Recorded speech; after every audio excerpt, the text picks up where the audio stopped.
नाज़रीन, 2023 के आम इंतखाबात अब बड़े पैमाने पर जोरों शोर पकड़ चुके हैं और तेलंगाना रियासत 9.5 साल हो चुकी है यहाँ पर कायम हो चुकी है। और इस बार 2023 में बड़ा ही कांटे का टक्कर नजर आ रहा है, क्योंकि 9.5 साल की एक तरफा हुकूमत है कि जिस तरीके से टीआरएस से बीआरएस बनने वाली हुकूमत जो आज बरसे इख्तिदार रही और तेलंगाना के अंदर तरक्याती काम किए हैं। अब दूसरी तरफ अगर देखें तो गुज़िश्ता 50 से 60 साल हुकूमत करने वाली कांग्रेस भी अब यहां पर एड़ी चोटी का जोर लगा रही है। अगर देखा जाए, अगर 50 से 60 साल अगर आप हुकूमत करते हैं, फिर उसके बाद आपको नाकामी मिलती है, फिर एक बार यहां कामयाबी हासिल करने के लिए आप जो कोशिश कर रहे हैं, कहीं ना कहीं आपके अंदर खामी की वजह से आप गुज़िश्ता में फेल हुए हैं। तो अब इस बार तेलंगाना में फिर दोबारा या फिर कार चलेगी या फिर हाथ को लोग हाथ देंगे। तो इन तमाम हालात का जायजा लेने के लिए हमारा उर्दू मीडिया फेडरेशन तमाम आला सीनियर ओहदेदारों से भी मुलाकात का सिलसिला जारी रखा हुआ है और आज भी खास मुलाकात के जरिए तेलंगाना जिस तरीके से नंबर 1 कहा जा रहा है और तेलंगाना को जिस तरीके से नुमाया मकाम हासिल हो रहा है, उसके तेलंगाना के वज़ीर दाखिला जनाब मोहम्मद महमूद अली साहब आज हमारे साथ खास मुलाकात प्रोग्राम में है। मैं उनका आज के खास मुलाकात प्रोग्राम में तहे दिल से इस्तकबाल करता हूं। बहुत बहुत शुक्रिया कि आपने हमें कीमती वक्त दिया ताकि हम आज के अहम मुद्दों पर आपसे बात कर सकें। तो चलिए, सबसे पहले मैं हमारे वज़ीर दाखिला जनाब मोहम्मद महमूद अली साहब से मुबारकबादी के साथ ये अपनी बात का आगाज करूंगा कि आपको वज़ीर दाखिला से कबल नायब वज़ीर आला का ओहदा दिया गया। तो मैं सबसे पहले आपकी सियासी मैदान से इस बात को शुरू करूंगा। जनाब मोहम्मद महमूद अली साहब, आपसे सबसे पहले ये सवाल है कि आपका जो सियासी कैरियर है, यानी आप तेलंगाना के बनने के बाद लोगों के दरमियान आए हैं, तो इससे कबल आपका सियासी मैदान से क्या ताल्लुक है? अब्दुल्ला साहब, सबसे पहले आपके नाज़रीन को मेरा आदाब अर्ज करना चाहता हूँ। और दूसरी बात, आपने जो सवाल किया, मैं पहले किसी पार्टी में नहीं था। 2001 में तेलंगाना पार्टी कायम हुई, उससे पहले केसीआर साहब ने अपने ओहदे को इस्तीफा दिया था। वो मिनिस्टर थे, ट्रांसपोर्ट मिनिस्टर थे, डिप्टी स्पीकर थे। वो फिर से तेलंगाना तहरीक शुरू करने की बात की थी। मैंने अखबार में पढ़ा, मैं खुद जाके केसीआर साहब से मिला और कहा कि मैं भी तेलंगाना चाहता हूं, क्योंकि तेलंगाना अवाम के साथ बड़ी नाइंसाफी है जी।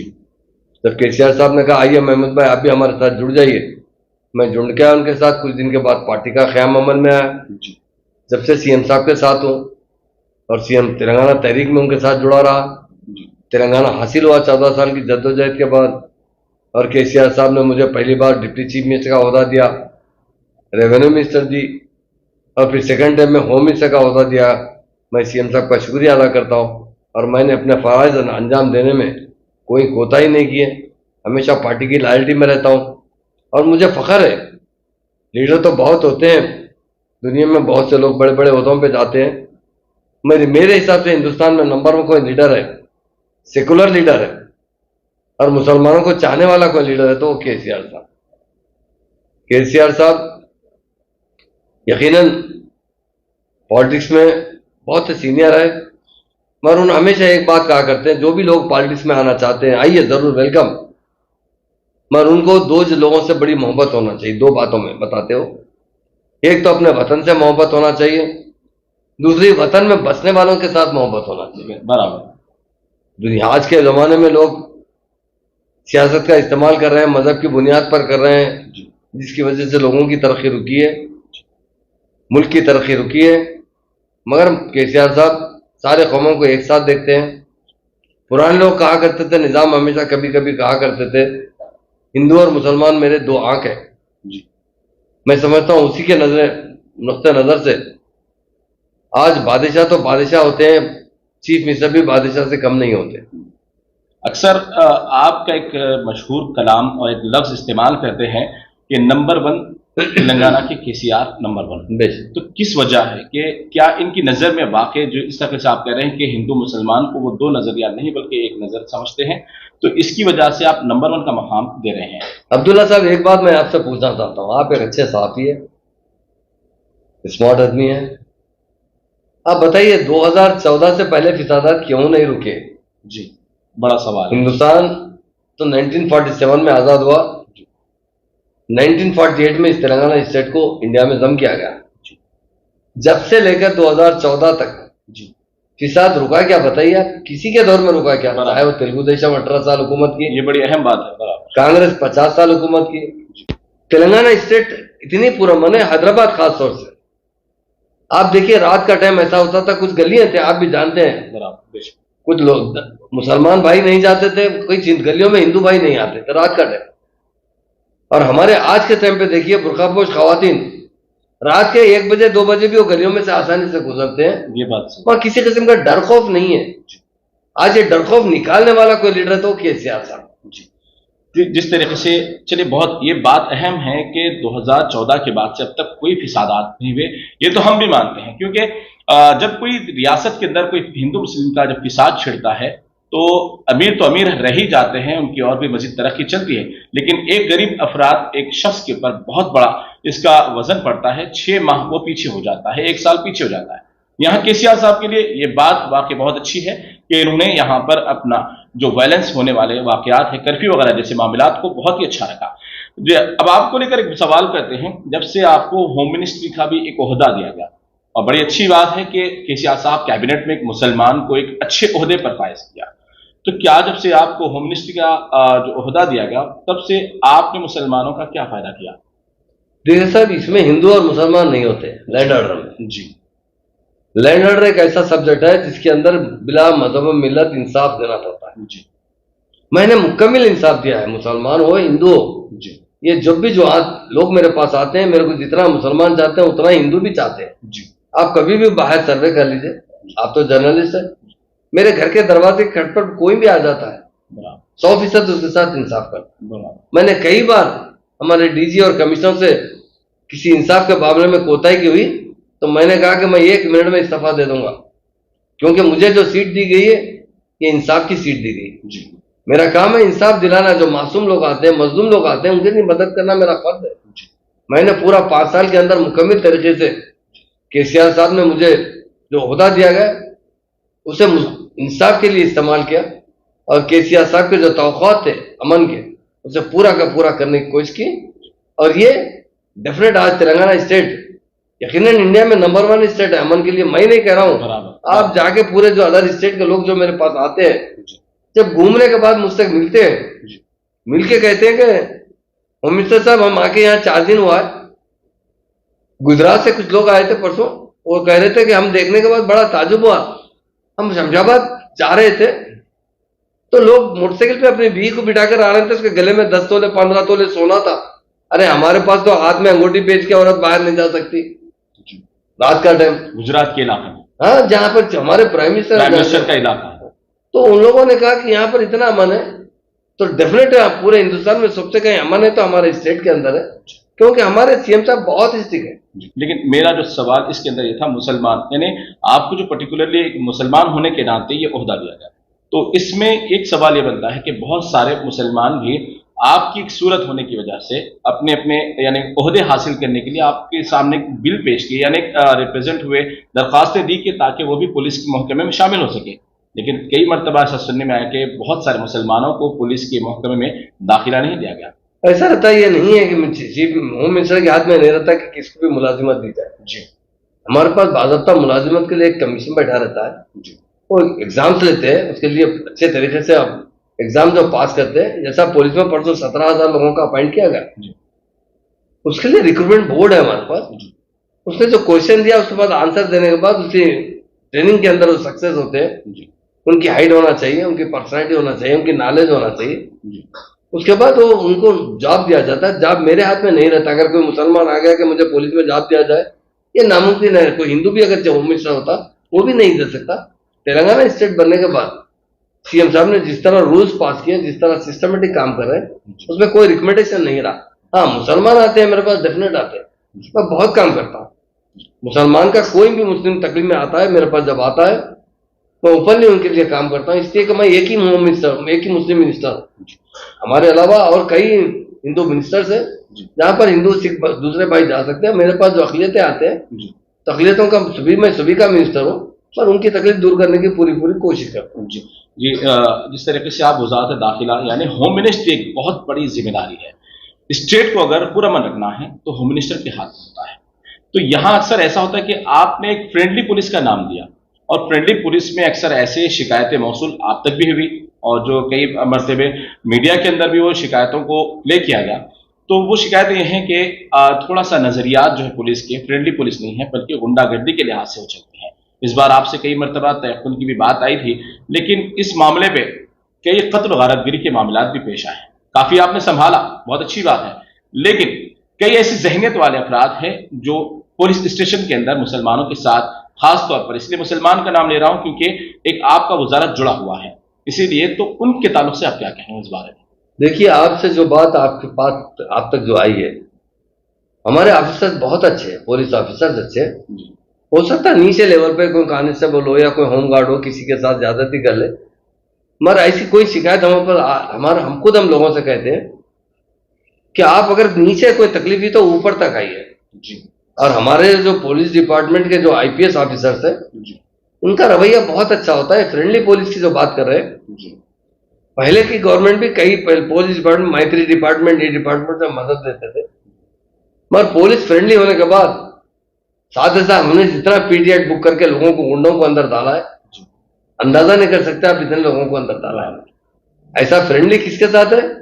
जो जेंटलमैन उसके साथ फ्रेंडली है। अच्छा, जो रौडी के साथ फ्रेंडली कहा रह सकती बताई, उन्हें तो सबसे सब सजा देना चाहते हैं। व्हाइट कॉलर वाले के साथ फ्रेंड, डेफिनेट व्हाइट कॉलर के साथ है। जो आदमी व्हाइट कॉलर है वो चाकू नहीं चला सकता, झगड़ा नहीं कर सकता, गाली नहीं दे सकता, उसके लिए फ्रेंडली पुलिस है। और दूसरे लोगों के लिए फ्रेंडली नहीं है पुलिस। हाँ, अगर कोई अच्छा होना चाहता है, एक आदमी बुरा था मगर आज के बाद जेल को जाके आने के बाद उसे अच्छी जिंदगी गुजारना चाहता, डेफिनेट उसको पुलिस जो है एक सपोर्ट करती है कि सिविल मैन बन के जिंदगी गुजारे। पर पुलिस कभी भी इन बदमाशों के साथ फ्रेंडली नहीं रहती है। ये लोग कहते हैं, मीडिया वाले कुछ कह देते हैं, मगर पुलिस के दिल में जो रहता है ऐसे लोगों को कुचल दिया जाता है जो मासूम अवाम पे जुल्म करते हैं।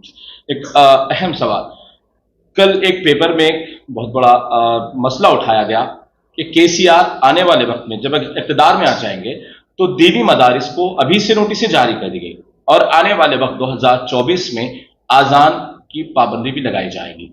तो क्या यह हकीकत है या ऐसी कोई जिम्मेदारी आप ले सकते हैं? साहब, ये मैं आपसे पूछता हूँ अब्दुल्ला साहब, ये इस बात मुमकिन हो सकती क्या? मैं आपसे एक बात बताता हूँ, आज की नहीं बताता हूँ, 20 साल पुरानी बात बताता हूँ जी।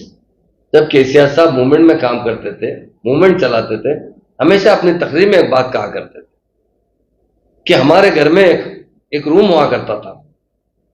उस जमाने में लोग जो है, जो ऑफिसर्स होते थे या उनके केसीआर साहब के फादर के दोस्त है, जब आते तो नमाज का जब टाइम होता तो मेरी माँ खुद कमरे में पोछा मार के साफ करती थी और वहां जानिमाज बिछाती थी और रिहाल और कुरान मेरी माँ खुद रखती थी और वजू का पानी का एहतमाम करती थी। केसीआर साहब के सेकुलर लीडर आप हिंदुस्तान में बता दीजिए, वो बचपन से इस्लाम के बारे में जानते हैं। और ये जो अफवाह है, ये जो दीनी मदारिस के मामले में जो नोटिस की बात आई है, वो एक सर्वे नोटिस है, वो हमारे से नहीं है। चाइल्ड वेलफेयर डिपार्टमेंट, वो सेंट्रल गवर्नमेंट वाले उनसे फिगर्स मांगते रहते हैं। और मैं आपके जरिए बताना चाहता हूँ दीनी मदारिस के जितने जिम्मेदार लोगों को, किसी को घबराने की जरूरत नहीं। ये एक इंसान का जो सर के अंदर बाल होता ना, बाल का थिकनेस कितना रहता नहीं के बराबर, उतना भी डरने की जरूरत नहीं। वो दीनी मदारिस की हिफाजत हम करेंगे। इमाम और मौलाना साहब को हदिया कौन दे रहे हैं बताइए? केसीआर साहब दे रहे हैं। और उसमें बढ़ाया गया, कल केसीआर साहब ने ऐलान किया हम 10-10 हजार रुपए करेंगे। जो लोग दीन में काम करने वाले लोग हैं, मैं एक बात बताता हूँ अब्दुल्ला साहब, जब मैं जाता हूँ तो माइनॉरिटी इशू पे सीएम साहब से बात करता हूँ। जब इमाम मौजन की बात आई थी, मैं सीएम साहब से जिक्र किया, साहब के इमाम मौजन हजरात बहुत परेशान रहते हैं साहब, अपन 14 साल मूवमेंट में, मैं कम से कम 14 साल में 14 मरतबा आज हाउस पे धरना दिया हूँ, इमाम और मौजन को कुछ हदिया मुकर्रर किया जाए। मगर कांग्रेस बहरी और गूंगी थी, कभी नहीं सुना। मैं कहता था कि एक बार तेलंगाना बने तो हम पावर में आएंगे तो जरूर करेंगे। जब मैं केसीआर साहब से जाके जिक्र किया तो केसीआर साहब ने क्या कहा सुन लीजिए। उन्होंने, महमूद भाई, जिस सरजमीन पे खुदा की इबादत होती है, यकीनन महज कई मतलब मुश्किल हालात से भी हम नजात हासिल करते हैं। ये केसीआर साहब का नजरिया है। बड़ी बात है कि ये हमारे इमाम और मौजूद हमारे लिए हमेशा दुआ करते रहते हैं। इस सरजमीन पे 5 बार सिजदा टेकते हैं, सर टेकते हैं और दुआ करते हैं कि स्टेट में अमन हो, कायम हो, यहाँ पे तरक्की हो। 100% को हदिया देना चाहिए।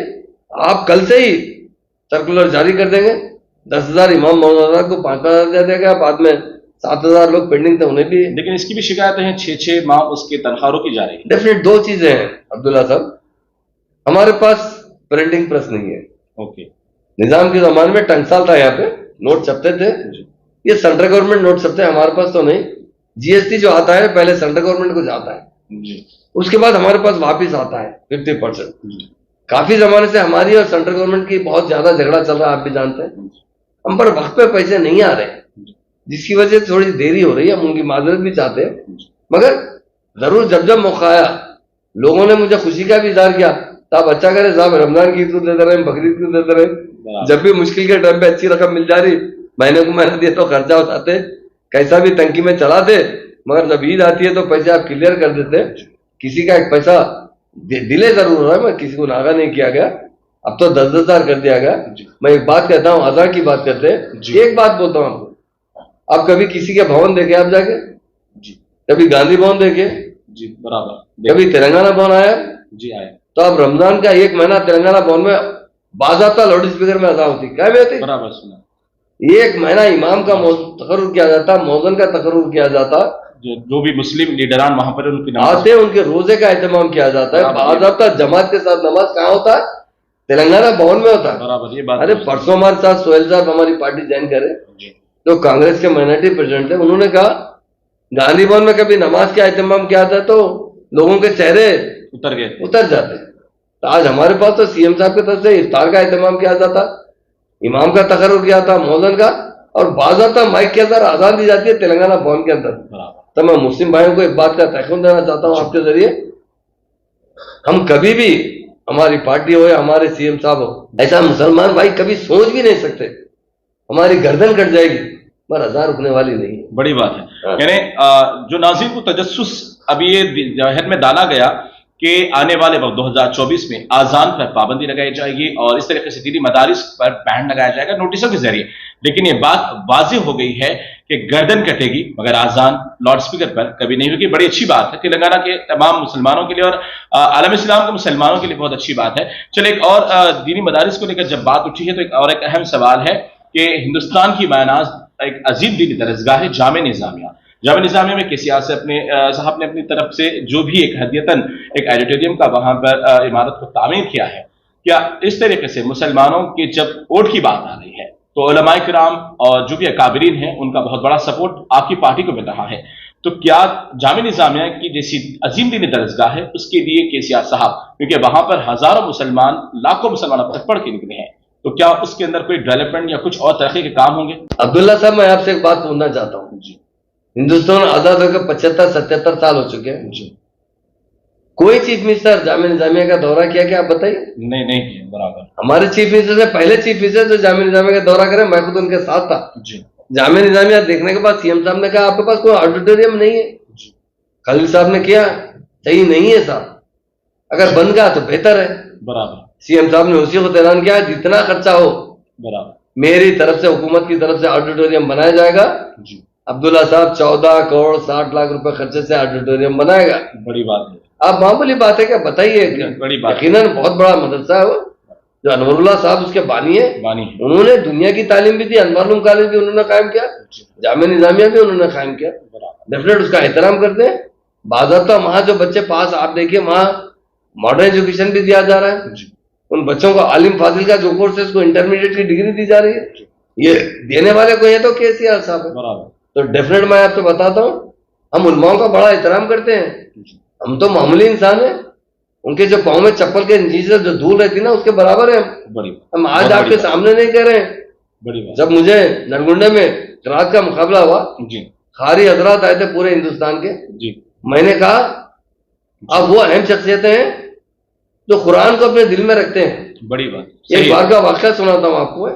एक बार सीएम साहब से किसी ने कहा साहब डेनमार्क में कुरानों को जलाया जा रहा है जी।